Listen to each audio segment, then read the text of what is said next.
He will tell us about Time Lord frequency generators and true solar power. So ladies and gentlemen, please welcome from Australia, Dan Schreiber with Solar Sonic.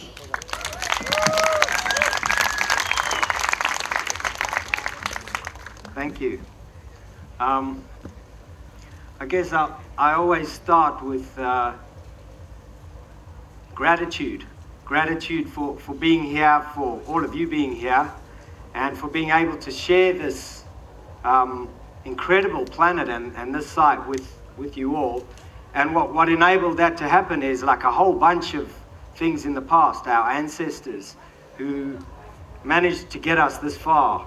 And it's from here on that, you know, we're going to see whether, I guess, our world plunges into an ecocide and mess, or whether we can bypass that gracefully into a golden age. And that's really what this talk is about, the role that each one of us has to play within this. And the reason I've put gracias there is because it really alludes to that state of grace, that when you are truly grateful, thankful for what you got, it enables you to bypass the mind and drop into the heart. And so thank you, Boom, for inviting me here. That mountain there is a mountain close to my home. It's called Wollumban, or Cloud Catcher. And this is the place that the sun first hits Australia. And there's a great dreaming story about the end of this dream time, which is now, and the beginning of a new one, and how each one of us are part of that. And so I'd just like to thank the ancestors, the custodians, the elemental beings, the nature beings, and all the incredible artists that are here putting this together, and some of whose work you'll see I've used in my talk. Thank you. Okay, so the talk is called Solar Sonic, and it's a little bit deceiving because true solar power has very little to do with actually catching sunlight in silicon crystals and driving our technology. That's not what this talk is about. This talk is about the use of the human body in a very special way. And I guess just to put time in perspective, you know, when I came the other night, they gave me this fantastic watch. It keeps perfect time. It says now, and it's always right. And time's this elusive, bubbly thing. And I'm going to get into why that's so important, but until we learn how to form the right relationship with ourselves, our community and nature, we are destined to be slaves as we give away our power and responsibility, consequently destroying our home planet. So, are we going to witness the dawning of a golden age and use this ancient technology to reconnect, heal, and flourish? And when I say ancient technology, I'm talking about the human body, I'm talking about the sun, I'm talking about megalithic sites, I'm talking about gold, I'm talking about plants. I'm not talking about iPods and, you know, computers and projectors, even though they are wonderful pieces of technology, especially in this one, in enabling me to talk to you like this today. So, can we remember how the human body can create a nourishing frequency field to guide evolution and co-create heaven on earth? Because ultimately our measure of success is going to be based on our ability to trap and utilize light and radiant energy to build a better system, not to fight against the old system. As Buckminster Fuller said, we need to actually build a better, more efficient system so that the old one becomes like a dinosaur and dies. So, Solar Heart is really about what the sun is. And some of the cultures talk about epochs in terms of suns. And for some ancient cultures, we were in the 5th sun, and for some, we're in the 6th sun. But what is the dawning of the 6th sun? Why is there so much interest today in the sun? There's some incredible researchers, Suspicious Observers, for example, and Mitch Batros, who are actually looking at the relationship of the sun. In other words, solar flares, coronal mass ejections, solar weather, and how that affects the weather on Earth. And it's quite uncanny. It affects earthquakes, it affects human emotion, it affects, of course, Earth weather, which is very controversial given what's going on with global warming.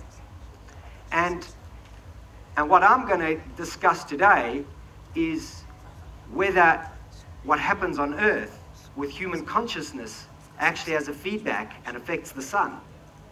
And so we're now entering essentially the age of the true solar economy. And it's really going to be down to each one of us as individuals as to how we interact with the sun. Now, recently, in the last 20, 30 odd years, we've been told how bad the sun is, how dangerous the sun is, and how the sun can give us skin cancer, and to pretty much avoid the sun. But the sun also has incredible healing potential.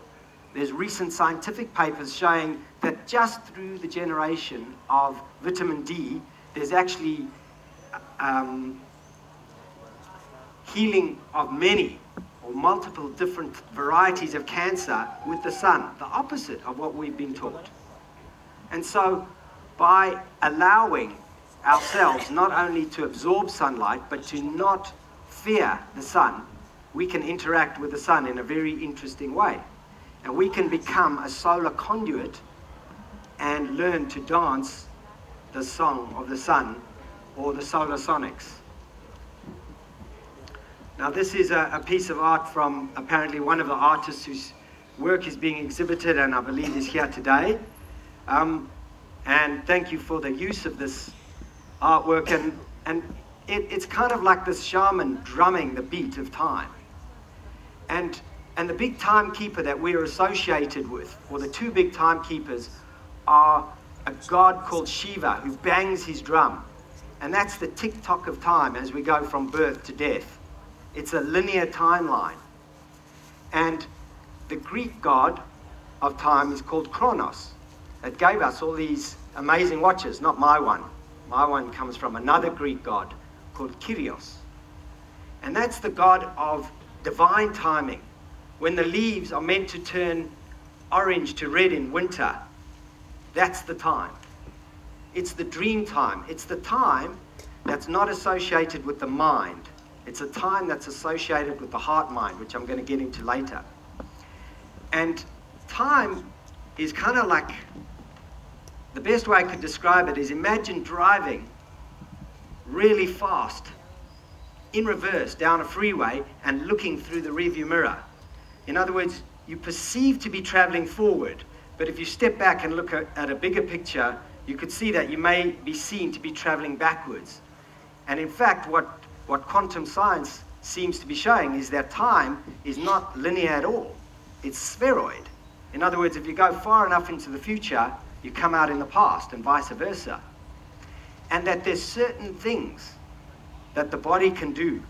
There's certain plant entheogens, if you call them, like dimethyltryptamine, that collapse space-time down to a nowness, so that there's an ever-present moment.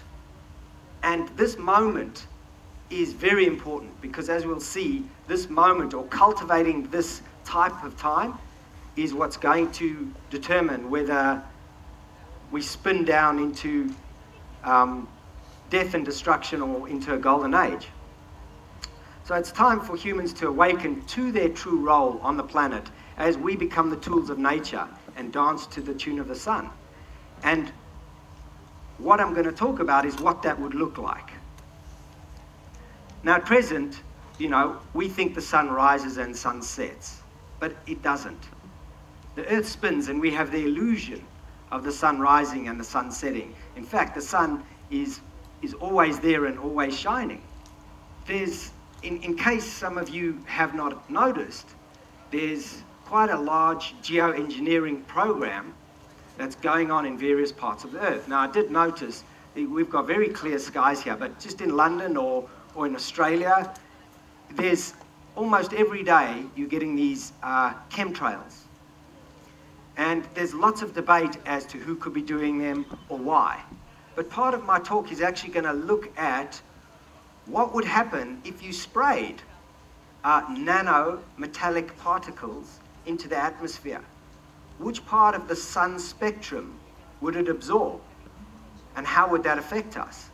In other words, if the sun, as I'm going to propose, is creating frequencies connected to all other central suns and is actually driving the consciousness evolution of beings on the planet, then by filtering that sun, we could be altering this consciousness or the flowering of human awareness.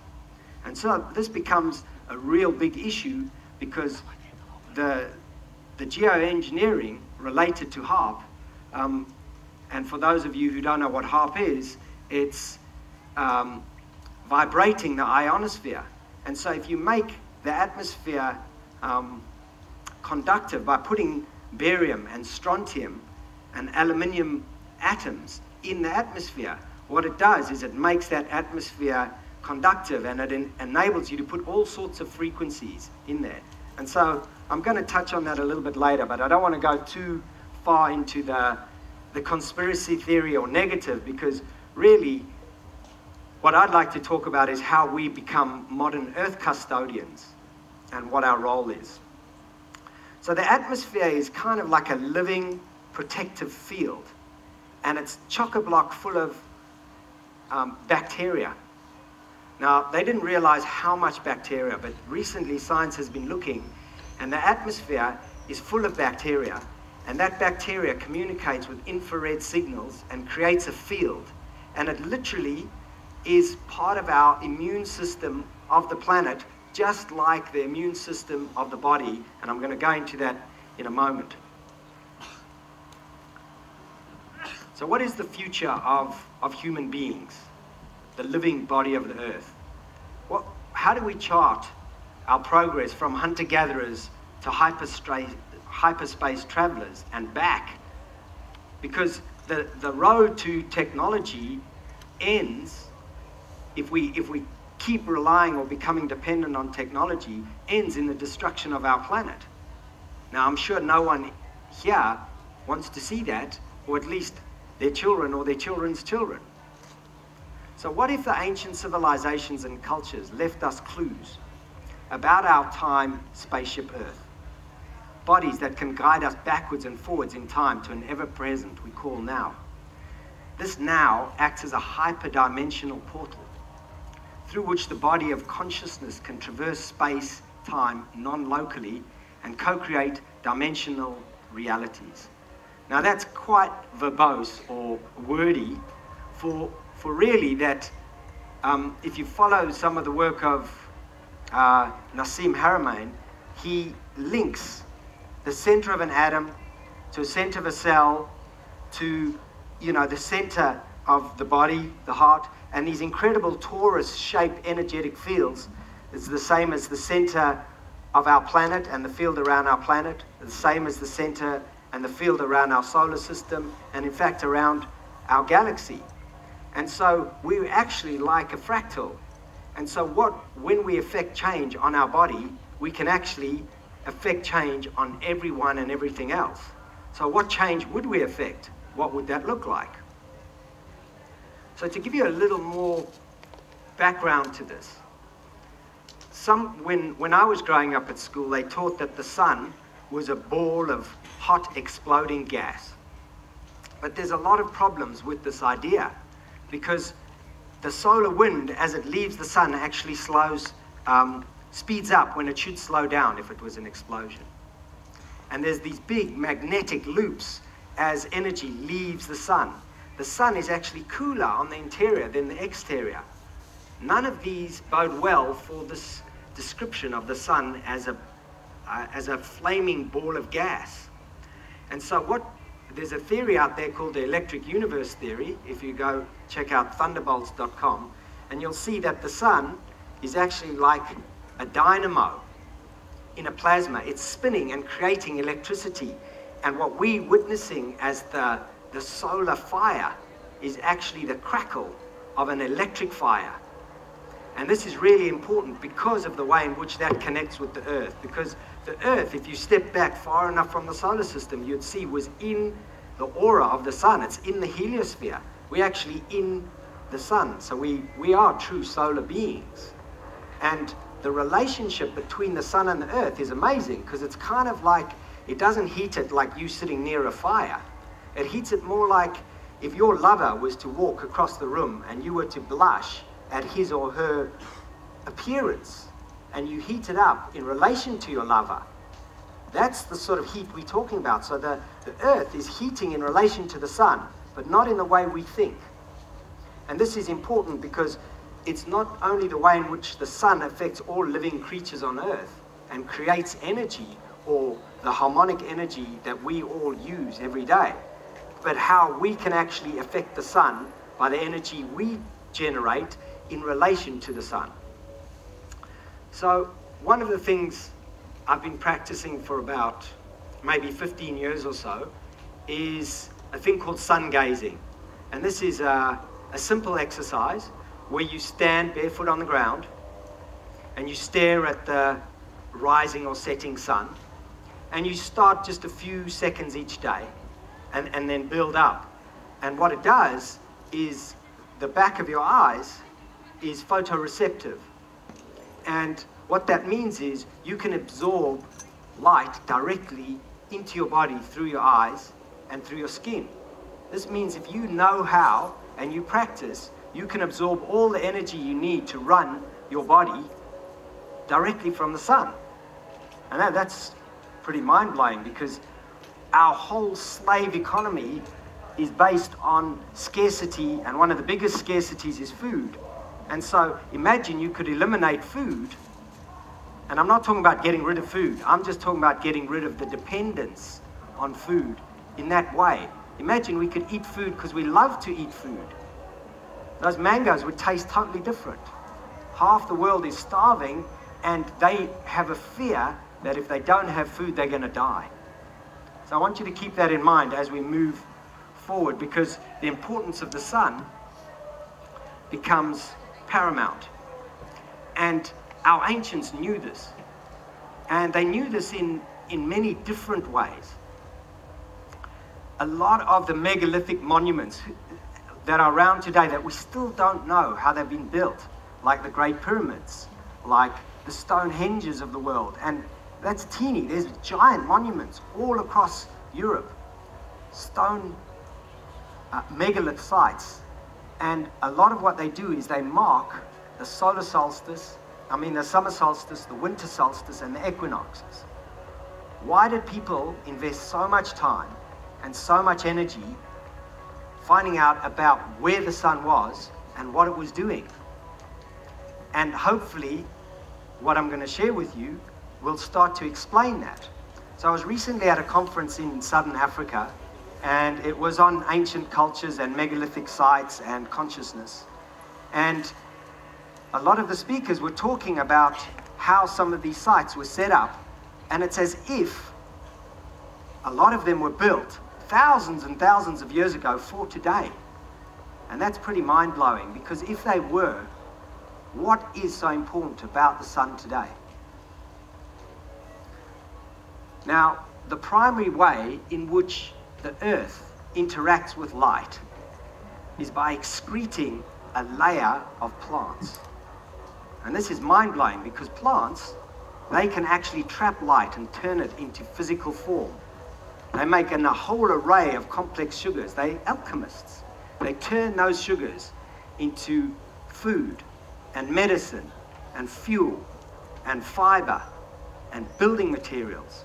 And so plants interact between light and the earth, and they make all the stuff that's important to us. And it's how we deal with that stuff that will determine how gracefully we transit. In other words, if we can live to our solar economy, not consume more than we can catch in terms of sunlight with plants and with our solar passive homes and with our solar panels, then we will be able to have an abundant life, each and every one of us, without it being at the cost of the earth and nature. So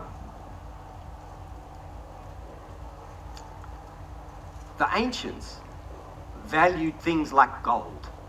Why did they value gold so much? And one of the reasons they valued gold was because that actually represented the sun on earth.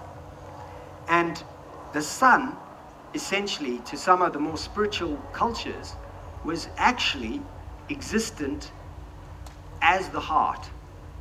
Now, this is kind of an interesting concept, because the mirror-like nature of reality points to the idea that we are looking at ourselves in the mirror.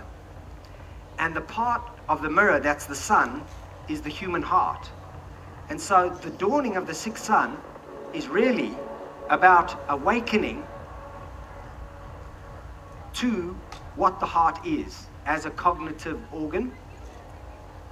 And if we shift into a heart-centered consciousness, how we will awaken this sixth sun. And there's a whole bunch of interesting technologies out there, which if I have some time, I'll talk about, like the internal and external alchemy, and using things like white powder gold or ormus to actually kickstart the consciousness into a new realm. And how use of things, entheogens like ayahuasca, is actually recentering humans back in their hearts, and why it's become so important for this time.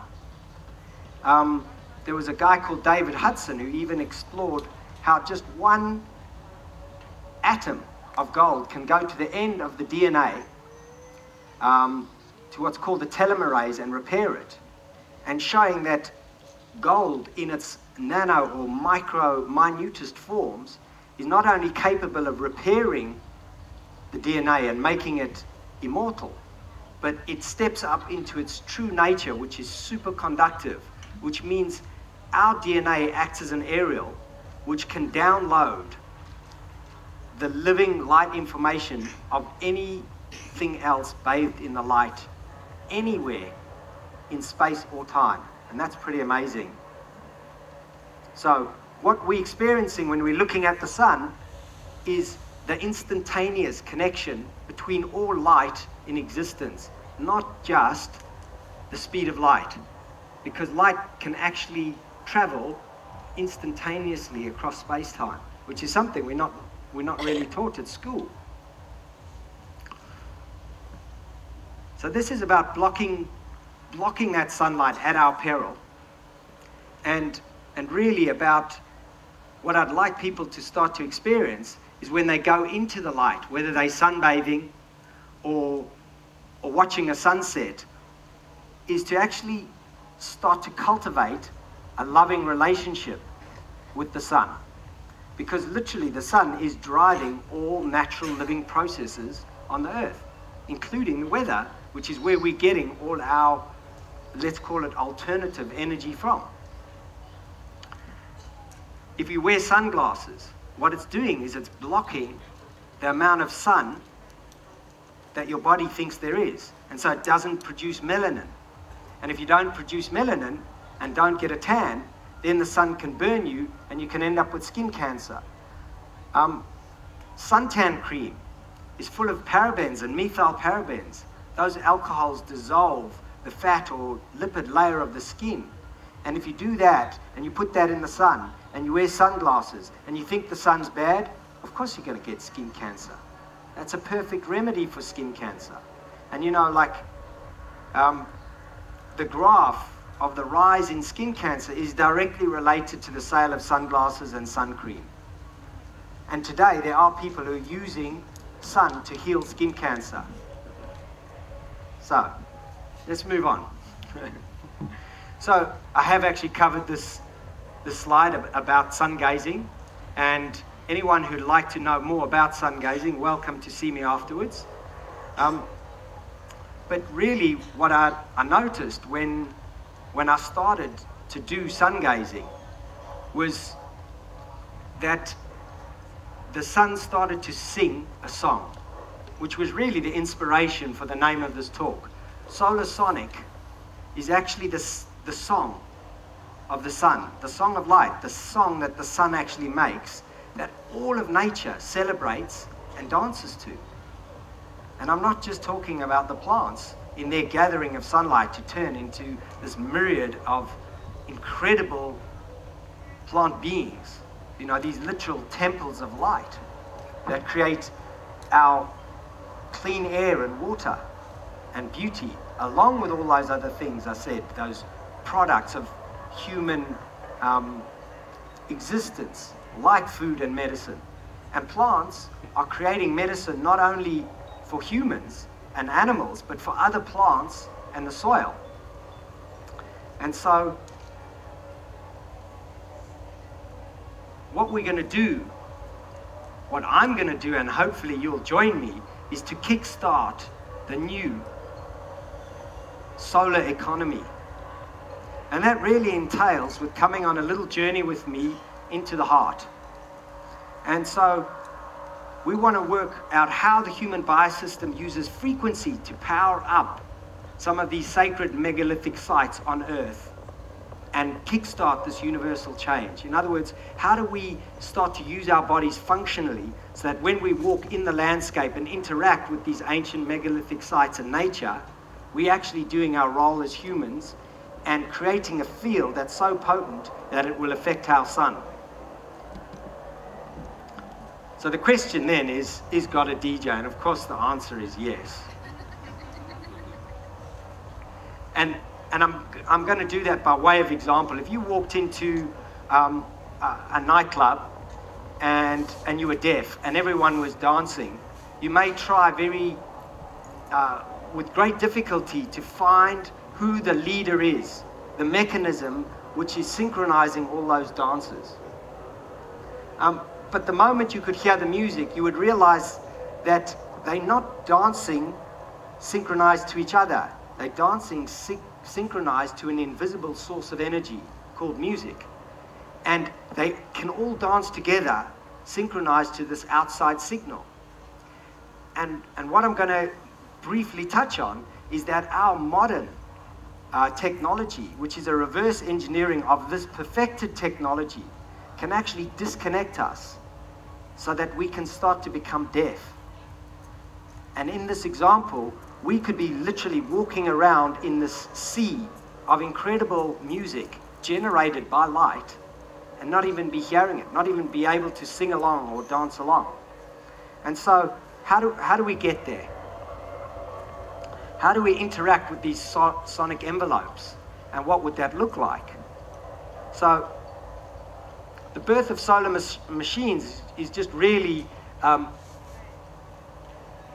what I've been talking about, which is humans interacting with the landscape and building megaliths out of rock, which pick up solar energy in a very specific way and use that to create a field which amplifies soil fertility. And if your culture awoke due to some cosmic event, you know, and could vision the cycles of time and could see that the cycles would plunge back into darkness of awareness, call it the Kali Yuga if you like, what monuments would you leave to instruct the wisdom? What would you make them from? What deity would they portray? And so, what happens when we start to look at time in this way? And we realize that if we look at time from a quantum scientist point of view, what we think about today affects the future and the past in a way that can, what we call is create reality now. And so, as we engage with these, with ourselves and our heart and these solar machines, that one there is called Adam's calendar. I just went to see in South Africa. It's anywhere from 50 to 200,000 years old. And it's a giant stone calendar marking the summer solstice and winter solstice. And down in the valley, just beyond it, is the richest source of gold mines on the planet. And there's been I guess, an idea that does gold form in the earth when there are these living harmonies, when there is harmony between humans and the natural world? And if so, then rightly it would represent the sun, because the sun is, that light source is representative of living energy on our planet.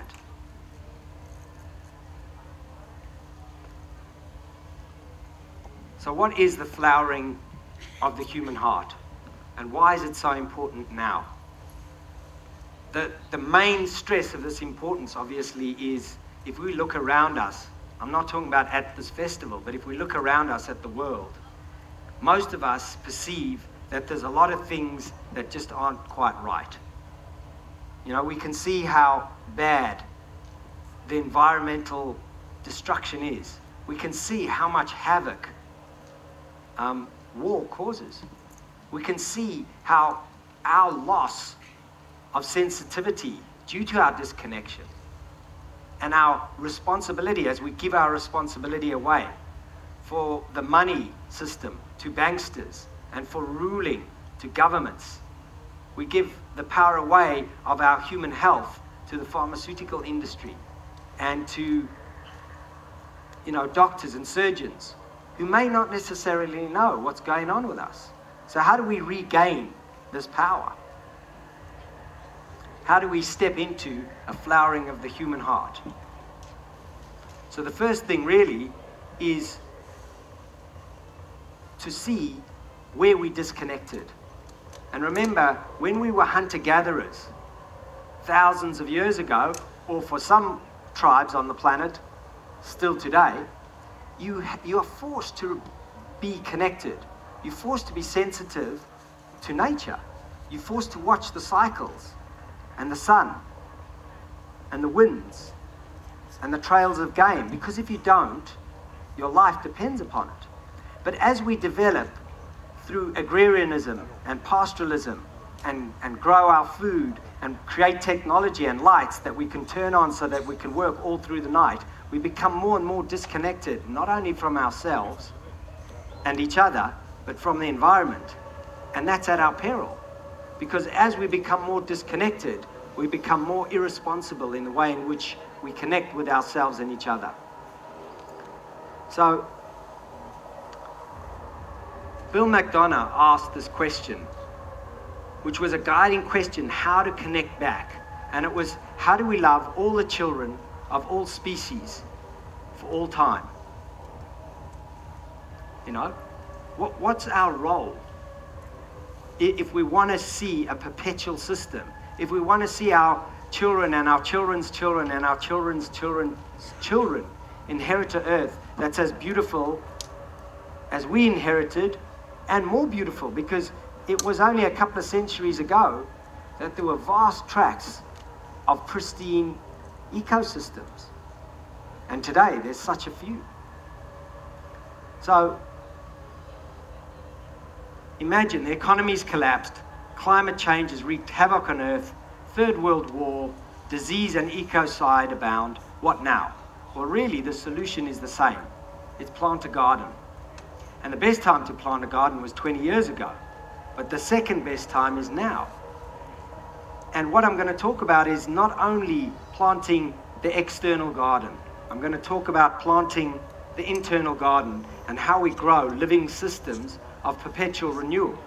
What models are there for us to do this, and how do we become anchors of this solar sonic, of this divine love here on earth now? So I'm briefly going to talk a bit about the heart.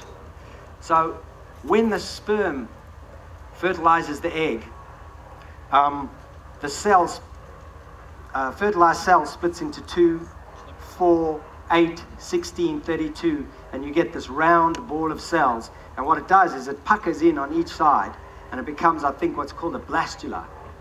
And then it's so that you've got this torus or donut shape of cells, which, like I said, is the shape of the energy around the cell and the atom and the living body. And what this does is all the cells start to synchronize and pump together, and they become the heart. So before we're anything else, we're actually a heart. Now, the heart's the most amazing organ, because the brain when it's functional, produces a field out here, but the heart produces a field further than your fingertips. And when the heart actually kicks into its true action, which is actually a feeling that we all know called love, it can actually affect things non-locally. It can affect things on the other side of the planet. You know, you can think of someone you love, and they can end up phoning you up and going, hey, I was just giving you a call, and you're, wow, I was just thinking about you. So love, as a field, as a frequency, is non-local. And each one of us has a love generator in our bodies. And this field is one of the most powerful fields known to humans. And the brain in the heart, this heart is 65% neural tissue. It literally is a brain. So it creates neurochemicals, hormones that regulate almost every other organ in the body. It creates an electromagnetic field that synchronizes the organs and the blood, and it literally charges our blood with this field. There's 7 different heart muscles. Each, if you split white light through a prism into the colors of the rainbow, each one of those angles that represents a different color, those are the actual angles of the heart muscle. So we literally have a rainbow heart. And the heart as a muscle could only pump a brick about 6 foot into the air.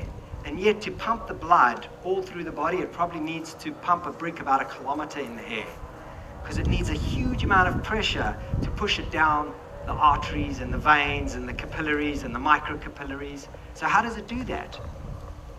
Well, the heart doesn't actually pump the blood. The blood pumps the heart.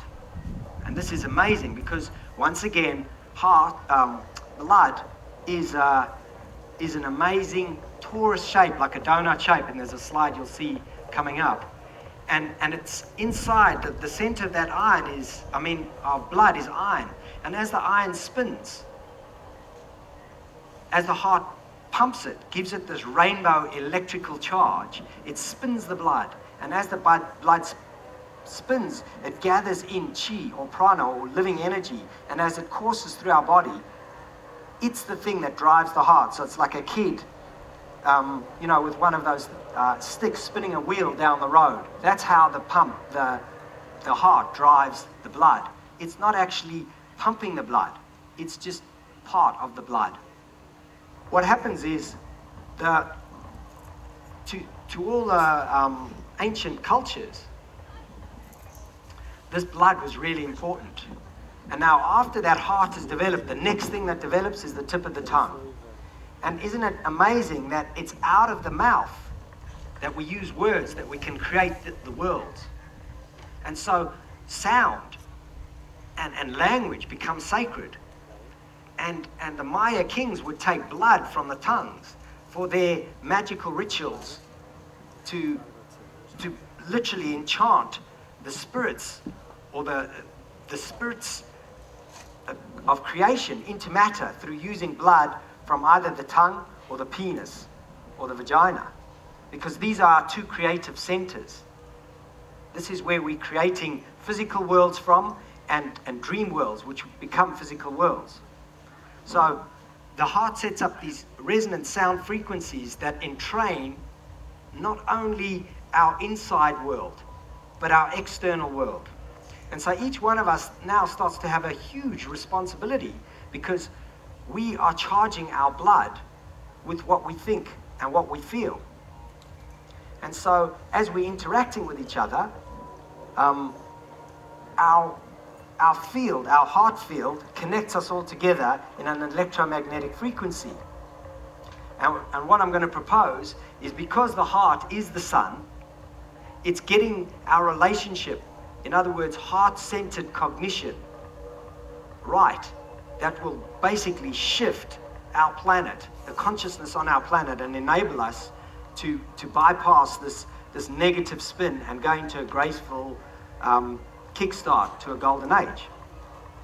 That's me there in a previous incarnation up in the Kimberleys with the Wandjina, which are the spirits that bring the rain. And this slide is really about an experiment that was done with guinea pigs, where they made incisions on guinea pigs from 3 groups of people: a control group, a group of people that had mental illness, and a group of meditators.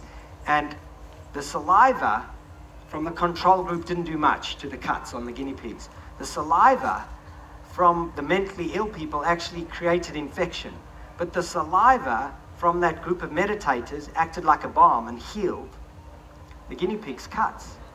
So here we've got the exact same substance, and just the different emotional state of being of the human, it acts in a different way.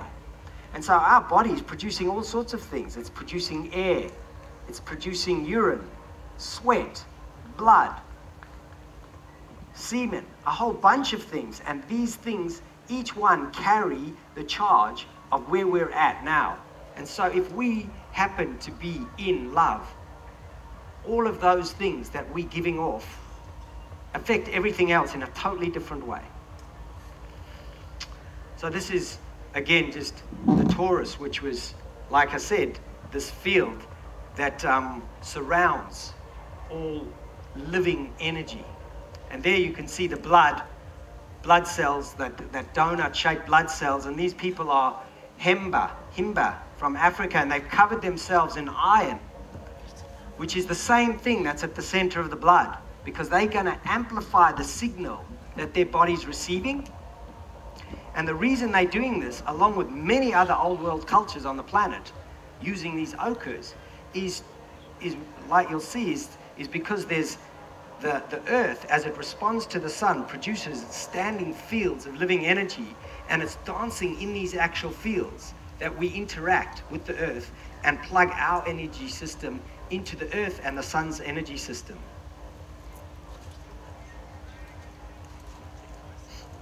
So our body then becomes like a multi-track recording and playback system. Our kidneys, for example, can record the level of fear in a room, in a space, on earth, in our bodies. Our liver may be the level of anger, our heart, the level of compassion.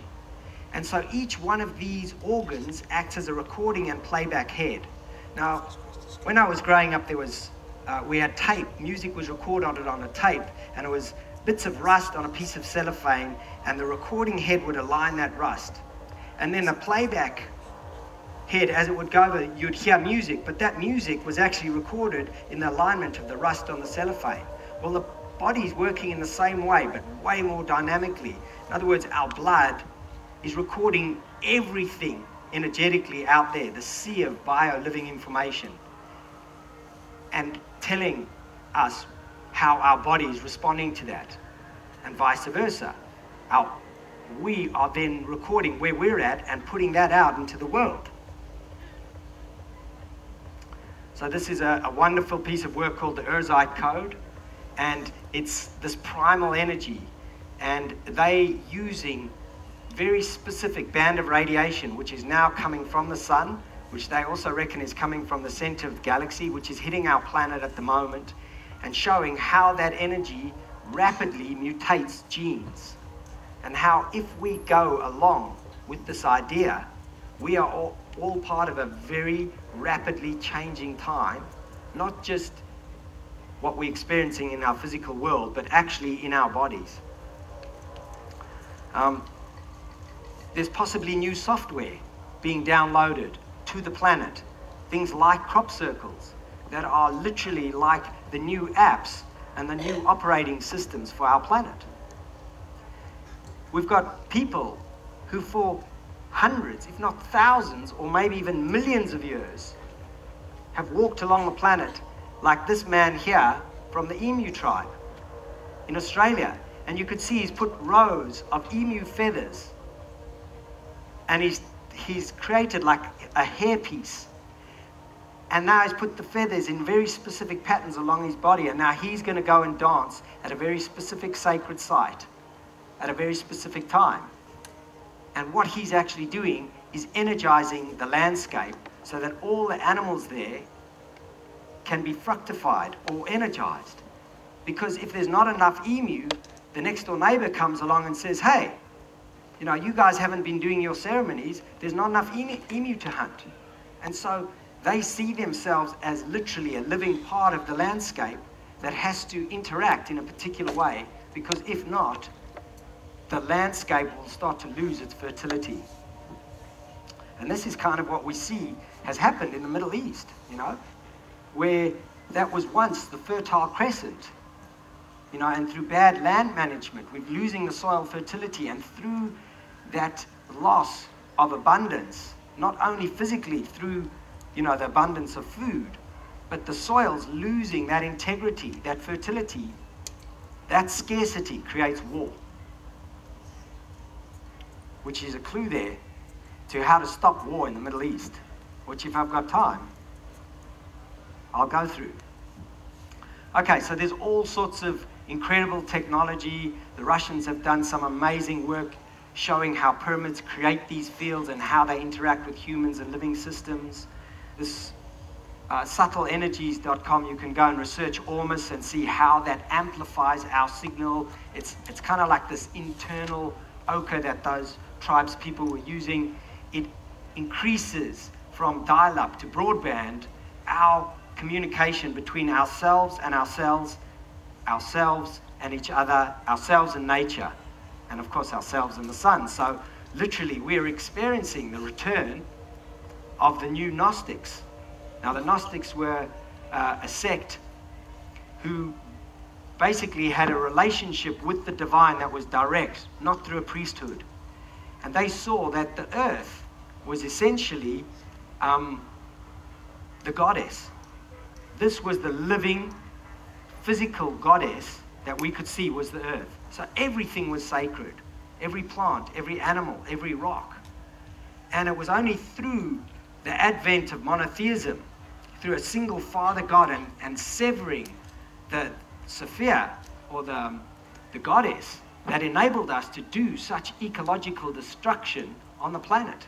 And so we, at places like this, as we start to reconnect to ourselves and each other through music, through art, through dancing, through that loving interaction, literally are the new or the modern Gnostics. And I'm only briefly going to talk about this because this was a talk that I did in the last conference called Gatekeepers of Paradise. How inside our stomachs and on our bodies, we literally have what's called a microbiome, a sea of microorganisms. There's 10 times more of them than there are our cells in our body. In other words, we are 90% other creatures. And the very interaction that we, and relationships that we start to cultivate with our internal and external microbiome through these bacteria and fungi and viruses create living fields of not only immunity, but awareness. And so I'm going to start to move quite quickly now and wrap up, but we literally are capable of digesting light. And our body is perfectly designed.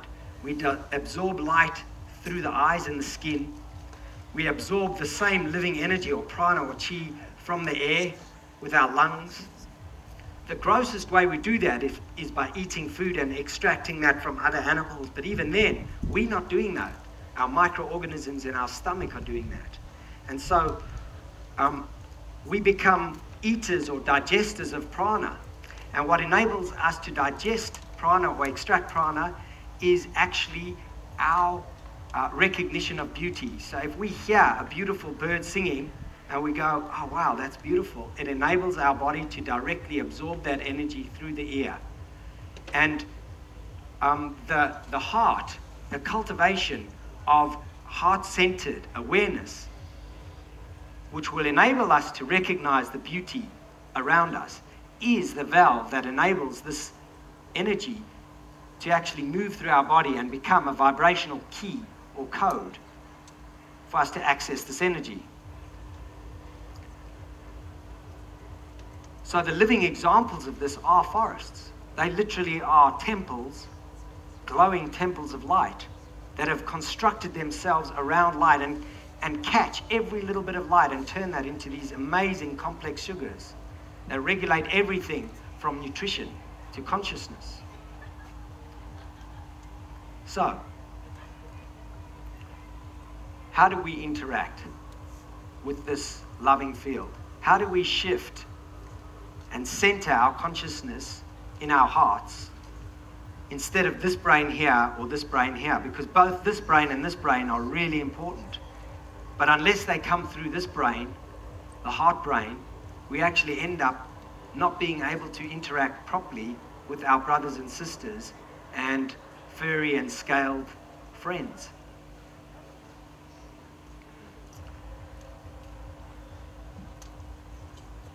So I'm going to ask some big questions. What if John Lash is right and the 1600-year-old Gnostic texts from Nag Hammadi point to interdimensional imposter, alien demigods, posing as gods and using artificial technology to create fear and ignorance in order to tap and control the human and planetary resources, Matrix style, enslaving and devolving us in the process? What if we are forgetful avatars on a mission, immortal, time-traveling spirit beings, avatars if you prefer, that incarnate through and into the earth plane by traveling through the birth canal of our mother and growing a bio-flesh suit in which to complete our mission here on earth? What if the beings that wish to control us and the planetary resources of which we are meant to steward know that by universal law they need our consent to access the precious resources of biology, genetics, and attention? And to get our consent, they use fear, ignorance to force that consent. What if these beings know that to tap this energy from the planet, they need to disarm and distract humans and their plant, animal, and micro-allies, our microbiological immune system, using a full spectrum array of disruptive frequency, lowered immune system, and mind control? What if disconnection is purposeful? What are we going to do about it? What if we've repeated the cycle before of awake and asleep and left ourselves the best clues that we could that would withstand time and transcend language? What if filtering the sun with metal nanoparticles could change the destiny of conscious evolution? What role would we have to play? What if our planet was designed as a living library and ark to seed other star systems with life, and its control was fought after through time? What if our time spacesuits were constructed out of infinitely renewable living units that were adaptive, self-repairing, and essentially immortal, and could continually upgrade to suit a number of different climates, conditions, and terrains, and indeed could morph and adapt by our very belief? What if these cells had synergistic relationships with other cellular beings and traded resource and energy and awareness in a mutually beneficial way?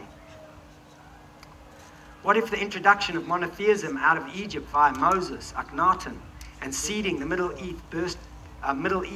East birth portals with Islam, Judaism, and Christianity was part of a program to suppress Sophia, the feminine aspect of the divine, as explored by the Gnostics, in order to keep war going and create the very disruption needed to keep control of the planet, her custodians and allies? Is that not what's happening in the Middle East today? What if we remember or bearing and reawakening of Sophia, of who we are, awoke the planet to fulfill its destiny? What if this means you? What if it means me? What does it mean to have the rebirth of the temples and the sacred sites? What does it mean to be surrounded by elements that literally get energetically encoded and entrained by who we are, what we think, what we feel, how we interact? What if the microbes not only defended the planet and its beings from incarnating invaders using disease as a weapon, like War of the Worlds, but also create an evolving, living, adaptable matrix, the immune system of the planet Earth? What if fields of microbes linked by infrared frequency could join to form a giant organism with cloud-like intelligence and non-local awareness, forming a living matrix of information access? So what is our true purpose? Our true purpose then is to reconnect and awaken, to remember that our bodies are connected to everything in all these incredible ways, through a microbiological field, through consciousness fields, and through our interaction with the elements. So we connected to everything in multiple ways and act as portals and anchors. Combining the use of tools and seeds, we allow our bodies to act as a bridge between spirit and matter, heaven and earth. And these tools are literally the ancient inherited ancestral wisdom of earth and cosmic harmony revealed by the maths, sacred geometry, language, temples, megalithic sites and alliances with the natural world in the form of traditional healing, building, energy generation and art. We are literally a living community inside and out, and we have to recognize that each thought, action, belief and emotion creates. Now I've covered a little bit of Ormus and I don't have time to cover this, but it is a basis of super nutrition, and I'd like to talk a little bit about the silicon technology in some of the beings on Earth, but literally I don't have time because I want to do a little bit of question time. We become the sacred nectar gatherers. We can reset using our relationships of love. We can reset using the incredible plant entheogens of the planet, some of the gifts of the heavenly people. We can reset using darkness and fasting and dieting. All of these help us to reconnect back to ourselves in a meaningful way so that we can kickstart these new true solar economies and step into a new true solar power. Recognize that not only does the sun drive all living energy on the planet, but that the way in which we become the anchor or aerial for that and interact with the earth enables that signal to flow back out into the sun and to all beings in the omniverse.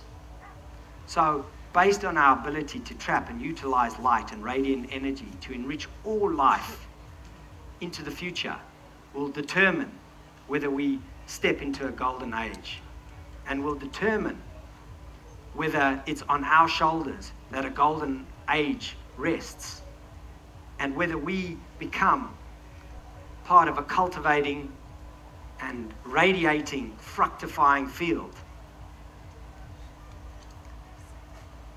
What I'm suggesting is that survival of the fittest is going to evolve to survival and thriving of the most loving. Thank you.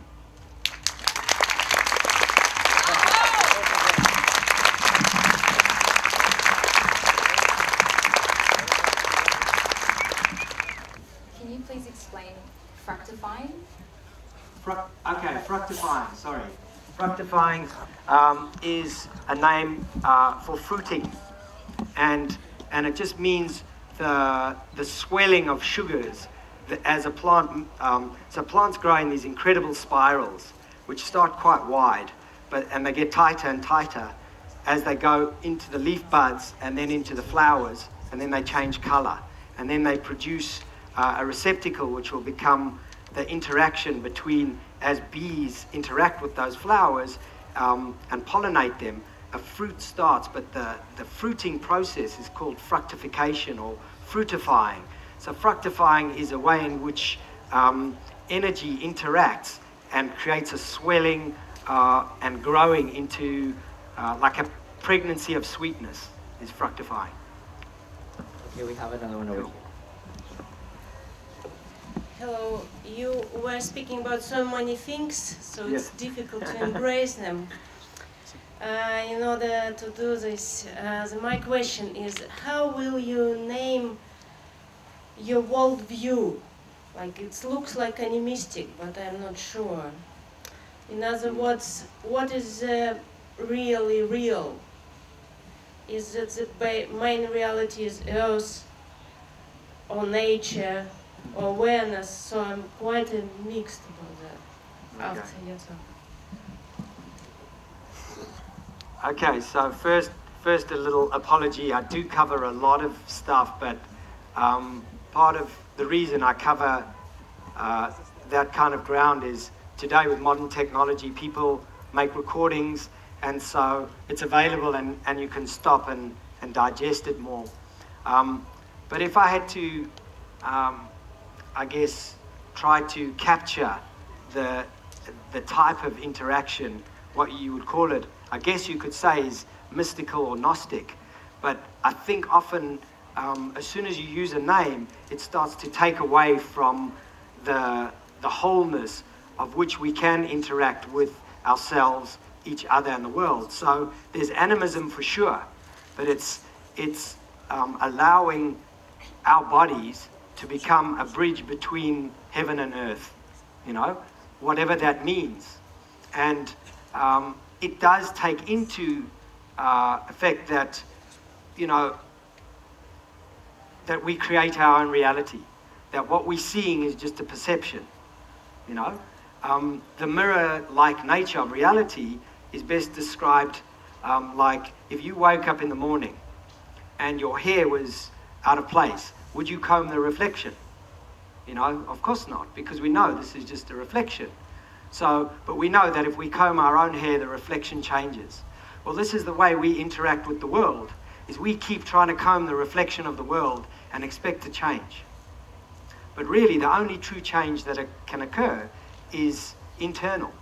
And that's why all the mystic traditions talk about going inwards and changing ourselves, and then it changes the world. And I'm just looking at different modes or different tools by how we interact with nature and the sun and each other that creates that change. Hi.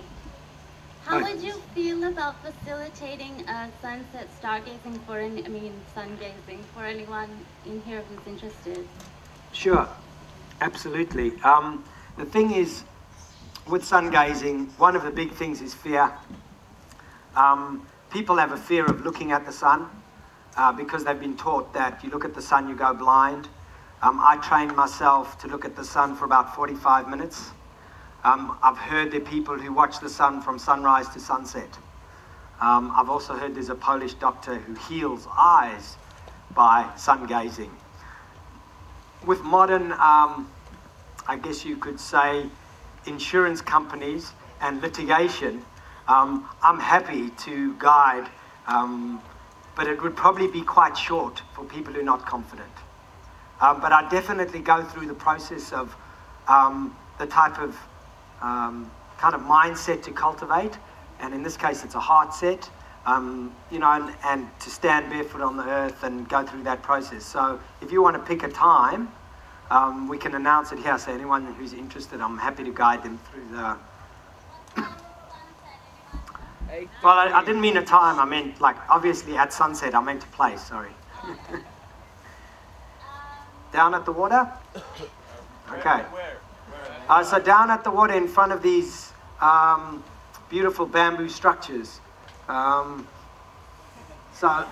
that dark blue one between us, between here and that blue one, if you stand in between there, I'll be on the water's edge at sunset.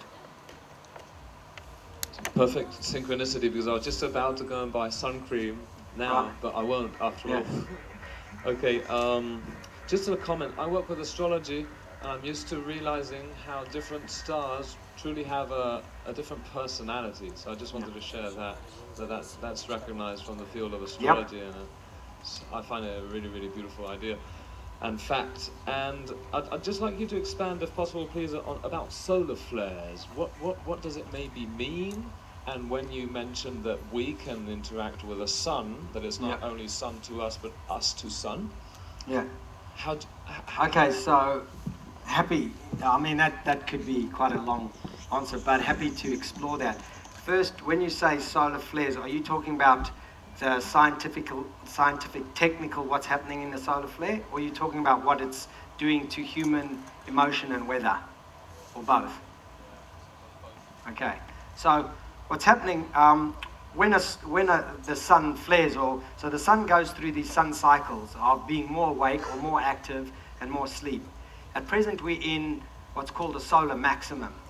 Now, the solar maximum was meant to peak on 2012, but as you know, that's shifted along with all of Earth's weather. And the big debate that's going on is whether climate change is anthropogenic or not. And truly, climate change is anthropogenic, but not in the way in which we think. It's anthropogenic in terms of that we are part of a way vaster system. Like you pointed out, each star has different characteristics. As soon as we get to learn and know our local star, we can then start to tune into the others. And there are shamans who actually interact with the sun in a particular way when it is particularly active, that can actually create a field to ameliorate a solar storm. But what would happen, in my understanding, is that because we're going through a flowering of human awareness at the moment on the planet, and there's also a big split, you know, we're seeing the darkest of the dark with the lightest of the light. That polarity is reflected in our weather. It's getting hotter and colder, and drier and wetter. And of course, we've felled a lot of the forest, which would normally slow that down. And so we've created, knowingly or unknowingly, the perfect storm. But because it's been known that the weather on the sun affects not only the Earth's weather, but actually human emotions, if we can come into a certain alignment with our human emotions as groups, we can actually make the sun less hot-headed, so to speak, because a big coronal mass ejection or solar flare can literally take out all known technology on the planet tomorrow. And this is, you know, this is a very real discussion happening in the NASA buildings as we speak. So I don't know if that answered your question. Yeah. Any last question, or so feel free to just tug on my arm and ask me anything else if you don't want to ask it in the Please give another round of applause for Dan. Thank you. Thank you so much for joining us here at Luminary Village 2014.